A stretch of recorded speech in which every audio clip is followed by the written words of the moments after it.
Redditors, what was the survival tip that will save your life that actually saved your life? So for me, it was drowning. I saved my son from drowning in a pool. He had swallowed so much water that he couldn't breathe. I put him on his back, rolled him to his side, and hit him on the back. He ended up throwing up numerous times. His first words to me were, "Thanks for saving me, Dad." I still get choked up 15 years later. Next story. If you are sick, injured, or have just gone through a medical event, if you get that feeling of impending doom or something doesn't feel right, do not ignore it. I had this happen to me after I just had my second baby. I was brushed off by the nurses, but the doom feeling didn't go away, and I could feel myself bleeding too much. I physically felt weaker and cold. I looked at my husband and told him I was going to die. I ended up coding shortly after because I had severe postpartum hemorrhaging that they missed. They brought me back, but I had to undergo several blood transfusions, be put on medicine for the bleeding, and have the bleeding and clots be closely monitored. Next story. Someone else's life. I'm glad those Heimlich maneuver posters are everywhere. I was having lunch on a Monday in a neighborhood that's mostly residential, so it was just me and one other person at another table. Well, he choked on a piece of carrot and I successfully did the Heimlich on him. I have zero other emergency preparedness skills, but I'm glad I had that one that day. Next story. I used to work in the fire service. Maybe not a glamorous tip, but a lot of people were saved by bystanders knowing basic first aid and CPR. In a rural place, we were arriving to a scene 30+ minutes after they stopped breathing. 30+ minutes without new oxygen or circulation makes massive difference in survival odds. And for traumatic injuries, making an attempt to manage blood loss is always better than nothing.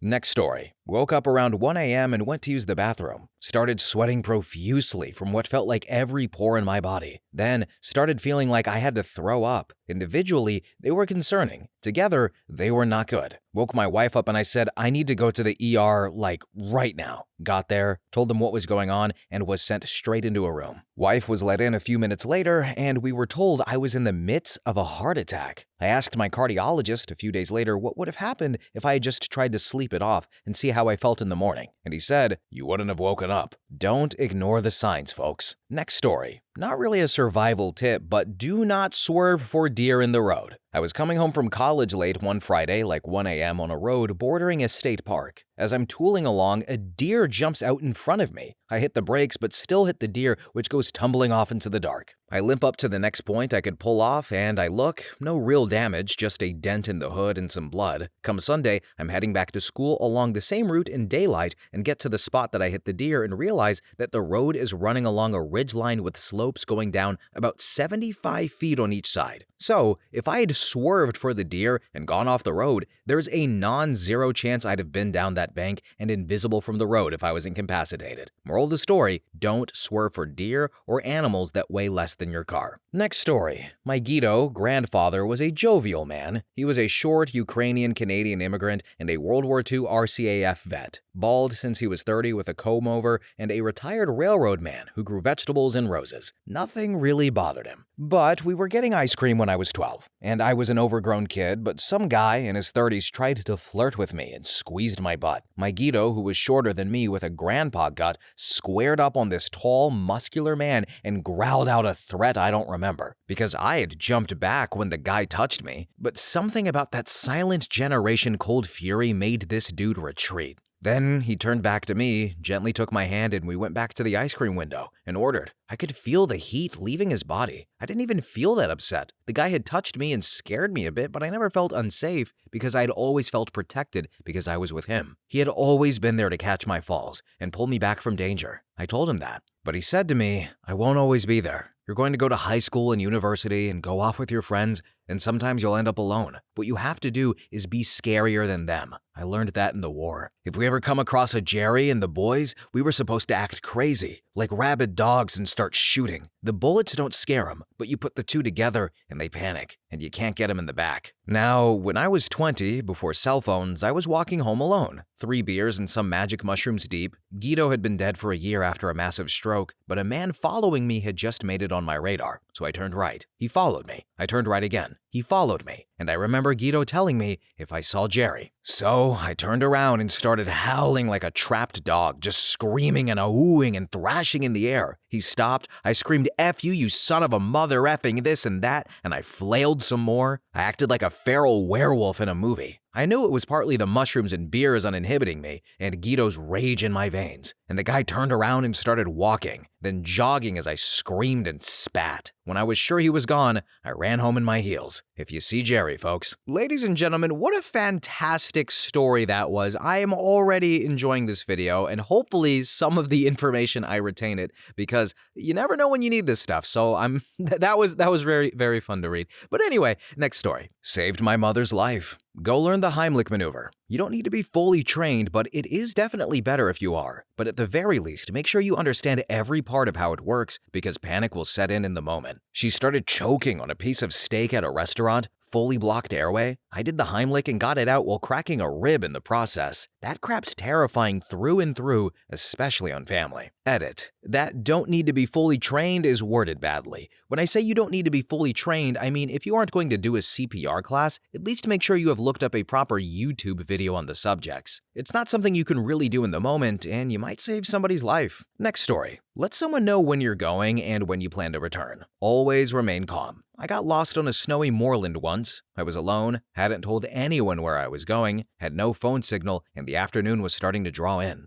I knew which direction to go in, but I was worried it would be dark before I got to civilization. In a panic, I started running, trying to navigate through rough and snowy terrain. Thankfully, something clicked, and I just stopped for a second, gathered my senses, and continued to plod on at a sensible speed. And I'm still here, more wiser, able to tell the tale. Next story. If you think something isn't normal in your body, listen to it. Your body will tell you if something isn't right. Literally saved my life from a major brain stroke. Started having the worst headache of my life, except it wasn't like the rest. So I got up somehow and managed to get to my dad in time. And today now, I can continue to live Judy because I listened to my body when it told me something. Next story. Knew nothing about it, so I took a scuba diving certification class during high school. I was paired with a strangely nervous guy. The rest were couples. He had to retake the pool test a few times. On the first open water dive day, we swam out in pairs as a group with wetsuits, flippers, maybe BC, and weight belt. Halfway out and mid-surf, my designated dive buddy had a full panic nutty after swallowing some water and tried to climb on top of me. Had long ago been a Boy Scout and took the lifeguard merit badge where they described this exact scenario and what to do. I gulped air, dove down so he'd let go of me, and swam up behind his panicked ass. Put him in a light headlock as I recalled taking for that ancient merit badge test, and swam us both into shore like that. The dive master was apoplectic, screaming at us, swimming away from the rest of his group, and turned everyone around and brought the entire group back to shore. He was pissed until he understood what had happened. They expelled him, and the dive master was my diving buddy for the rest of the seasons and final dive with full gear. Next story. Stop the car, I'm going to vomit. I used this twice. Once with a friend who was driving super high and I had no clue, she actually crashed her car 2 days later, and once with a guy who wasn't taking no for an answer. He stopped and I booked it. If you're freaked out and need to get out of a car, and if the person is not listening and stopping, say you're going to be sick. Next story. Saw a news article about what 3 words and thought it sounded really useful, so told my kids to make sure they had the app on their phones in case they ever needed me to pick them up and they didn't know where they were. Fell over and broke my ankle and had to use it to help the ambulance locate me. Rang my daughter to let her know what was going on, and the first thing she said was, "What's your 3 words?" Not exactly saved my life, but certainly saved time when I sat in the snow waiting for help. So, because Reddit doesn't like to explain things sometimes, I had to look up what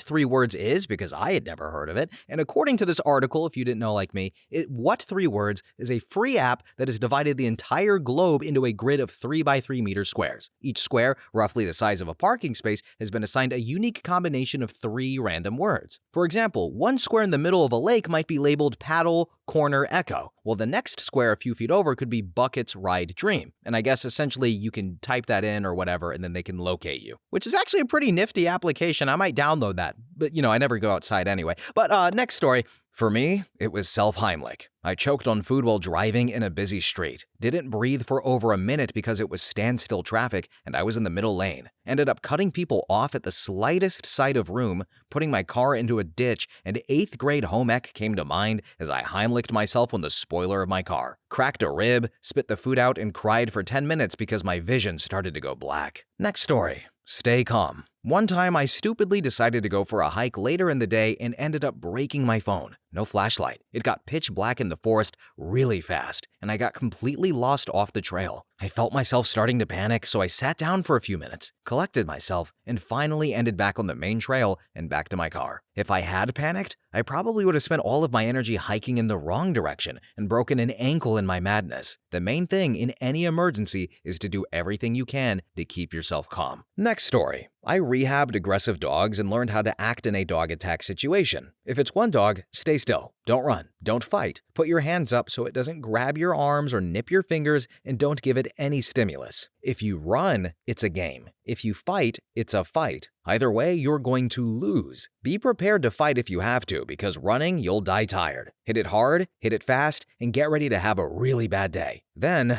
the day came. I was getting out of my car and my neighbor's untrained pit bull that he was walking without a leash decided to charge me. I did all the things, and as he got up to me, he was confused because nothing was happening. It stopped, and it tried to goad me into doing something, leading to him trying to nip my leg. So, I took the bag of Arizona iced tea cans I had just bought and swung like that crap downwards, like a medieval flail, cracked it right between the eyes and on top of the nose and backed it off. I'm not sure I even knew what had just happened. And then the owner showed up, so who knows what would have happened. Next story. Buddy of mine was put into a coma when he was in the chicken lane trying to turn left. Had his wheels already turned in anticipation for his window when a car slammed into his rear end, lunging his car forward and turned into oncoming traffic, resulting in a head-on collision with a car going 45 miles per hour. I took his trial as a cautionary tale and always kept my wheels straight when waiting for my turn in a chicken lane. A couple of years ago, I got rear-ended in the exact same manner as he did, but I was able to come to a safe stop in the same lane just a few yards forward and didn't have a collision. His near-death experience saved my life, and I still think about him every time I'm waiting to turn. Next story. Not quite life-saving, but it sure felt like it at the time. I didn't realize I had heat exhaustion and got into a roller coaster. When my vision started going gray at the edges, I remembered the Mythbusters Blue Angels episode, where they talk about the full-body muscle clench thing they have pilots do to counteract the G-forces pulling blood away from your brain. I did those clenches for the rest of the ride and managed to avoid passing out. Got off the ride and toddled off to a sheltered area to drink some water and to cool off. Lessons about my heat tolerance were learned that day, but the pre-existing lesson about hook maneuvers meant I got to learn them while conscious and in private instead of from an inpatient EMT after they arrived me. Next story. The most dangerous thing I usually do is drive. These tips are about 63% of my driving knowledge, and I do pretty good. First, don't pass if it's a double yellow, but especially don't pass another car going over a hill or around a curve. Look before you change lanes. If your car engine is overheating, turn the heat on full blast. Maybe just older cars. Saved my ass in a traffic jam outside of Nashville coming back from spring break in '01. Then, assume every container in the road is filled with nails, as in try not to run it over, and brake. Don't swerve. Unless you need to swerve, then do what you gotta do. Next story. A bar in the bathroom of a sliding glass door track to prevent it from opening. When I split from my ex, I moved in with an infant into a ground floor apartment with a sliding glass door. My dad asked my brother-in-law to cut a piece of wood to put into the bottom of the interior door track to prevent it from opening. Sure enough, when he showed up to kill me, that piece of wood saved my life. It kept him out and bought me time. Also, plenty of people heard him taking a crowbar to my front door and no one else called for help. My neighbor saw him and recognized him but didn't want to get in the business. When someone is trying to kill me, please get in my business. I'm much older and wiser now, and I will err on the side of my safety and yours. Next story. Knowing how to tie knots literally saved my life. Know how to tie a munter hitch knot and carry a climbing carabiner while backpacking. So I was camping in wintertime, slipped on some ice and slid several meters on an ice sheet, all the way to the side of a cliff. My pack caught on a root or something with my legs over the edge. The way back up was sheer ice and not possible to go up as I didn't have crampons accessible to climb an ice sheet, even if I was in a position to turn around and get oriented to go up. There was no choice but down. The fall would have only been about 6 meters. While the impact wouldn't have killed me, the broken bones would have made it impossible for self-rescue. I had no cell service here, and no one was expecting to hear from me for about 3 days. It would have been likely that someone would find my frozen corpse several weeks later. I had a rope, though, for my hammock accessible to me. I tied a bowline knot on a rock I could reach, used the carabiner on my belt and a belt loop, tied a mumpter hitch to the beaner, slowly got my arms out of the pack while I weighted the rope. I managed to turn myself around and free my pack while now over the side of the cliff fully. I threw my pack to the ground below and rappelled down. My rope was only about 5 meters, so there was still a drop at the bottom, but only about 1.5 meters rather than 6. And I managed to get down uninjured. After having a pseudo-panic attack and having the adrenaline dump from my survival, I then found a spot to climb up safely and rescue my rope. Keeping calm and thinking through the problem while having the skills of knots saved my life. Knots to master in case you need them in an emergency: bowline, clove hitch, figure eight, and munter. Next story. To preface, I was 21, weighed all of 95 pounds, and I looked like I lived the party. I was at a barbecue of a wealthy family member of my friend in San Francisco. I knew nobody except my friend. The host let its dog have the rib bones. One of them started gagging in distress. While everyone sat staring at the choking animal, I jumped up, grabbed the dog, shoved my arm down its throat, and retrieved the bone. I threw it onto the patio and looked at the host with fire. "Do not give your dogs bones," I screamed. Not a single person responded, not even a thank you, but I saved a dog's life that day. Yeah, me. This is a first for me. I've never thought about choking animals before. I've never had an animal choke, like, in distress before. I've seen them cough up something, hack up lunch or whatever, but I've never read a story like this before. Like, you would think this would be something that you would know, but every now and then you just run into something and you're like, I should have thought of that. I should have known that. But I guess I'll keep that in mind. Just reach down the dog's throat and grab whatever you want. Anyway, next story. So, I don't know if this actually saved my life, but somebody hit me on the highway while I was driving with cruise control on 75 miles per hour on a 70-mile-per-hour highway, hit on my left passenger side, and my car spun out across 2 lanes of traffic and spun in full 2 circles, I believe. The entire time it was happening, I stared right at my steering wheel with my dad's voice in my head saying, "Ease into the turn. Do not overcorrect or try to go the other way." So with my death grip on the steering wheel, I slowly went with the motion of the car, and we didn't flip over or anything. It was terrifying. I remember at some point seeing my dog in midair in the back seat. She had a seatbelt leash, thank God, totaled my vehicle, yet the man who hit me somehow was able to stay on the road and got away with it. Next story. If you're underwater, struggling and disoriented, blow bubbles to know which way to swim. I inhaled water coming out of a big water slide that dropped me from height into water. The water from the slide pouring down directly on me was creating a current. I was stuck and didn't know which way was up. I'm a fairly strong swimmer, but I panicked. I blew some bubbles and was able to work out which way to swim. Just about dragged myself out of the pool on time and coughed my guts up while the lifeguard carried on staring into space in the other direction. Edit. I think the original advice I was thinking of was to spit when buried in an avalanche to know which way is down. Next story. If you are swimming in the sea and you are in danger of drowning or a current is taking you away, don't panic. Look for the best way to swim into safety. Don't waste your energy. Adrenaline will help, but you need to dose your strength and keep swimming. Even if you think it's a lost cause, it saved my life in the Atlantic Sea. Next story. Truck water and food. Always carry sealed drinking water in the vehicle. Keep some no-heat, ready-to-eat foodstuff in your vehicle. I got stranded in a cornfield in Iowa during a snowstorm and had to wait it out for 4 days until I got dug out. Lost myself in Idaho and got my rig stuck really good out in the backcountry for a week too. Beef jerky and a 5-gallon jug of portable water got me through. Next story. If you're tired, pull over. I've almost died a couple of times on highways for various reasons: inclement weather, accidents caused by other drivers, wildlife, getting into a vehicle with someone who shouldn't have been driving, but only once for nearly falling asleep. You feel drowsy? Get off the road. It's as simple as that. Next story. Pay attention to your gut and other animals if you are out and about. If you're walking in the woods or swimming and suddenly it's very quiet and there are no signs of any animals when there was before, something very bad is about to happen,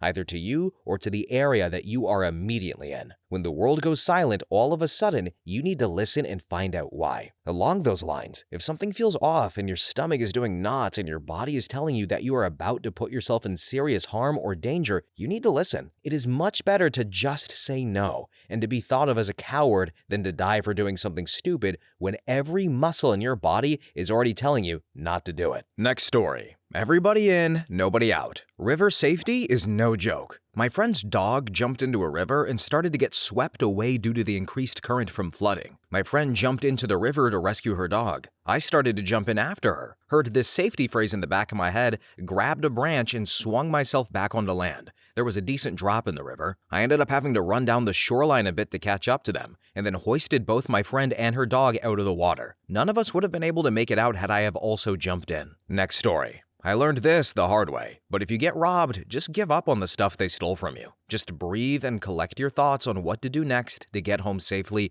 Do not chase, fight back, or else. In trying to chase with them, I got my broken jaw, several teeth, and I could touch my jawbone with my finger. I wouldn't wish this to anyone. Broken teeth and jaw is not a thing to mess with, unless you enjoy eating through a straw for the next 3 months plus. Remember, what they stole from you can be replaced, even if it holds sentimental value. Your jaw is not. Next story. CPR is a big one. Don't just try to guess where the heart will be. To be sure where it is, you can move your hands up on the side of their body. When you hit their armpit, move to the center. CPR is hard as crap to do, and if you're doing it, the survival chances are low, so don't be too hard on yourself if they don't survive. I'm trained in how to do CPR and have done it a few good times now and haven't had anyone survive yet. The most recent was a car wash where the guy passed out at the wheel about 20 seconds before I got there. We had an ambulance there within 10 minutes and a defibrillator there within 2 minutes. It is what I would describe as the perfect scenario outside of a hospital environment, and the guy still didn't make it. Don't be a hero when doing CPR. Don't ask people to do things, direct them, shout at them if you have to. Person, ring an ambulance. Person B, watch what I'm doing and take over when I tell you to. Don't do it for more than a minute or so if other people are there to take over for you. You can take turns between you all. The worst case scenario in that situation is that they die, which they're already in the process of doing anyway. The guy I mentioned above, the last person I did it on, only had injuries caused by me breaking his ribs. He had no other injuries and dropped down dead. Next story. Not my life, but don't move anyone with a potential spine injury. I recently drove up to a very fresh, very bad motorcycle accident. Bike versus pickup truck. The guy's injured friends were about to try and take off his helmet, and I ran up like a crazy person and yelled to not touch him. Then kept his head and neck immobilized until the EMTs showed up. He was conscious but not oriented and kept asking his friends to move him, which was quite obviously not in his best interest. Next story. Rettungsgasse. In case of a traffic jam on the German Autobahn, the cars in the left lane go as far to the left as possible. The cars in all the lanes to the right of the very left lane go as far as to the right as possible. It doesn't matter if it's 2 or 6 lanes. That creates a passageway for police, fire trucks, and ambulances so they can get to potential accidents. My mom and I got into an accident that flipped and squashed the car. First responders were able to get my mom out, but I was stuck and bleeding heavily because my broken femur broke through the skin. Only because of everyone creating a proper emergency lane, the firefighters and the ambulance were with me fast enough to get me out and stop the bleeding. If that hadn't been the case, I might have lost the leg or died. Next story. If you are being attacked or threatened, yell fire instead of help. Sadly, people yelling for help are often ignored because people assume it's a DV situation, and they don't want to get involved. A fire is different. A fire could threaten the whole neighborhood if it's ignored. I was watching a friend's house while they were away, and a stranger came in and attacked me. I managed to get away and over to an open window. I had just seen a TV show with this advice, so I used it, and I'd only yelled it twice before the neighbors were out in the streets calling 911. Next story. Don't question your instinct. Think you're being followed? Stop abruptly. The person you have a hunch about will most likely be thrown off whatever they're thinking about and keep moving. This worked with someone with a butterfly knife that they were struggling to get open behind me for whatever reason. Same with cars that pass. If they slow or pull in ahead on the route that you're on, cross to the opposite side of the road behind them.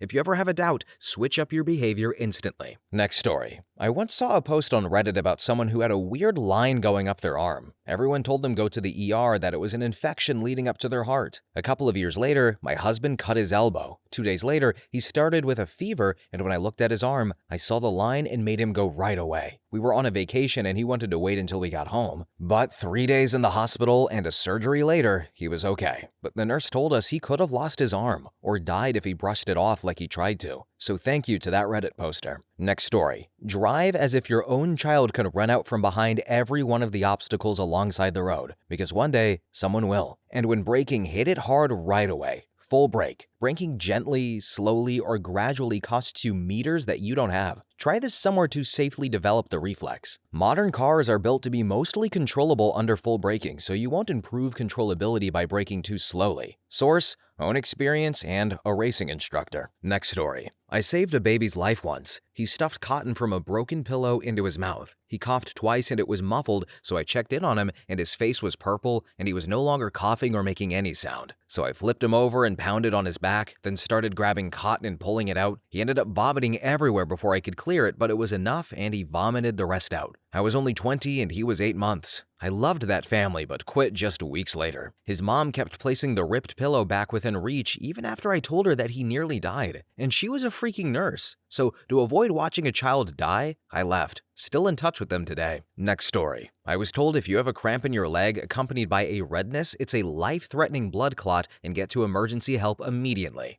My friend had been complaining for 2 days about a cramp in his leg, so I made him pull up the leg of his jeans and his skin was bright red. I tried not to panic as I told him he needed immediate help. I was visiting and set to catch a train in 30 minutes, so he'd promised he'd go in. He did not go in, but he called NHS and they were like, "Do not move, do not panic, keep your heart rate calm, we're sending someone right away." And it was then he realized I wasn't kidding. He made it in and apparently it was really bad. And if he had waited any longer, it would have dislodged and he would have died. The doctor told him that I had saved his life. He reminds me of that from time to time too. I'm so glad I knew what the signs of a clot were. Next story. Was at a store browsing. A few minutes later, I hear someone screaming for help. I have BLS training, so I walk over to a family. The kid ended up choking on a damn candy. I don't blame the kids, but I do believe all parents should be mandated to take CPR and basic survival measures for their babies before they get to take them home from the hospital after birth. But I stepped in, did the Heimlich, he spit out the candy, but till this day, I still get a little annoyed thinking about all the parents who have zero clue how to save their babies and children from choking. Choking can happen so easily to anyone, but especially children. Next story. My cousin and I were kidnapped by 2 guys and they drove us up a mountain. When we realized that they were kidnapping us instead of taking us home, I whispered to my cousin that I will get out of the car on her side, then we run. Finally, up the mountain, they pulled into a house and I got on her side and yelled, "Run!" We ran our asses off. The guys started yelling and they got back into the car, started after us, but I told her to run into the woods. This was at nighttime, so we ran about 10 feet into the woods and stopped and froze. They had their windows down, driving really slow, trying to get us to come back. We were only 15. We ended up walking all the way home, having to run back into the woods when we heard their car. Finally, they gave up. Next story. Not my life and maybe not a popular answer, but if you are lost and you need to be rescued, don't wander off. Stay nearby someplace as open as you safely can. Find water or whatever, then make a big mess. Make it easier to spot you from the air or through the trees. You'll last longer if you don't waste energy moving, and the mess will stand out even a little bit for a search team. I've seen it work more often than the alternatives. It's easier to find a person than track a person after first finding where they had been. Next story. My godfather told me when I was about 10 that whenever he was first in line at a traffic light, when it turned green, he waited 3 seconds before taking his foot off the brake. This has carried over into my adult life. I'm 40 now, and anytime I'm at an intersection, whether I'm driving, walking, or riding my bike, has saved my life several times. He was killed in a head-on collision when I was 13. I feel like this is an important thing to pass on. Next story. In the outskirts, just a couple hundred meters away from the tourist-filled area, a pack of wild dogs appeared. I was alone thinking, F man, I need to make my way back to the crowds for safety. As I began walking backwards, the dogs began to advance towards me, barking viciously. Then, I remembered a video I saw online, saying if you fan out your body to look big, they'll back away. So I began running backwards and opened my arms towards the sky when the dogs got a bit too close. They backed away for a bit every time I did this. After a while, I finally made it back to the crowds safely, where the dogs decided not to follow any further. Next story. When my ex pushed me against the wall during a fight, everything in my body froze. When he left, a surge of memories came telling me it'll only get worse after the first time, and it never gets better. I didn't let me have enough time to cool down or guess my decision. I just grabbed my stuff and just left after leaving a note that it's over and why I left. I blocked him on everything, notified my friends and parents. Some time goes by and I was told during a normal holiday get-together that he was serving time after knocking his wife out cold while drunk, that she fell into a ditch and passed away from freezing. That same thought about it never gets any better ran through my brain again, but it felt gut-wrenching that if I didn't act that night or stayed one more night to give it a second chance, I could have been her. Next story. My parents made me take Taekwondo as a kid. They told us that if we were ever threatened with a weapon, we should do what we were told and only fight as a last resort. That advice came in very handy a few years later when I had a gun pointed at my face. I lost $14 in a crappy cell phone,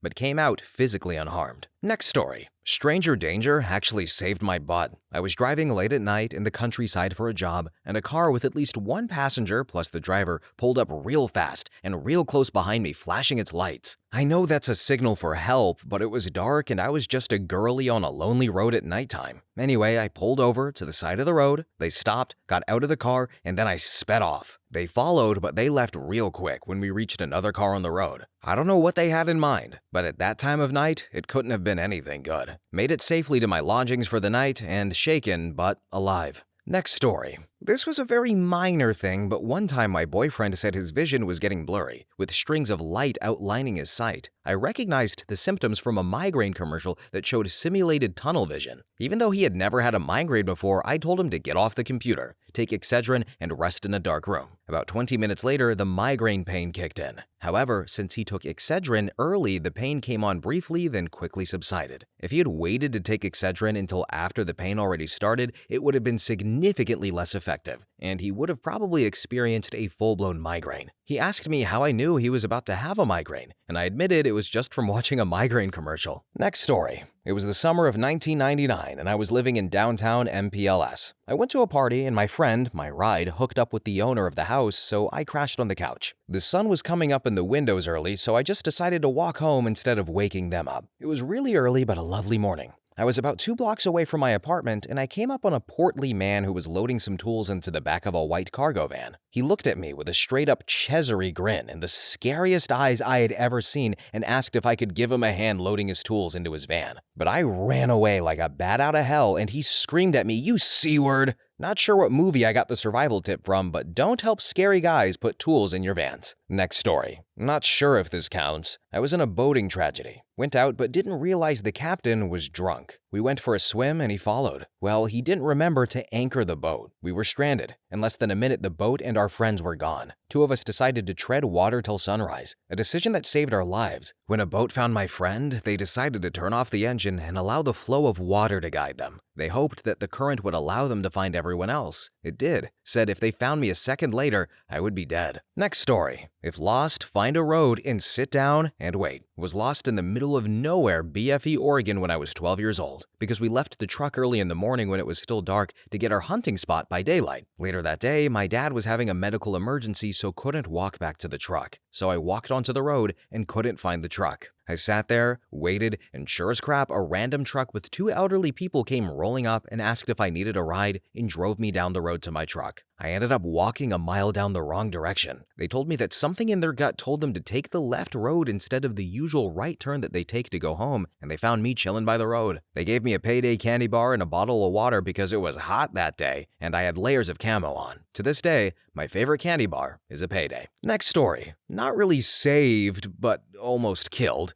Do not let your kids below 10 swim without armbands, life jackets, life preservers, even if they can swim. I was little and my mom thought that if I can keep myself up in water, that I don't need any of those and let me swim alone in the pool. After a couple of minutes, I started drowning in a total silence because I had too much water inside me and that made me choke. I was rescued only after a few minutes when I already thought that I would die because nobody seemed to see me. Next story. A Mythbusters episode that showed how to protect your neck and head in the case of an accident might have saved my life. I was in a horrific car crash. Long story, but my ex was trying to take his own life and then my life after kidnapping me. And as I was waiting for the inevitable to happen, I remembered that episode. So I used my arms to protect and cushion my head and neck as much as possible. I did still break my lower spine, but my doctors told me that the extra cushioning I provided and the cushion from having landed on the only patch of grass in a big parking lot very well may be why I didn't die or get paralyzed. Well, folks, that's the video right there. A lot of these I have not heard of before. Some of these I'm familiar with. Hopefully you don't have to use them, but it's better to be safe than sorry, right? And if you got any tips that you would like to share in the comments, please feel free to do so. That would be greatly appreciated. But guys, thank you all so much for watching, commenting. Have a really good day,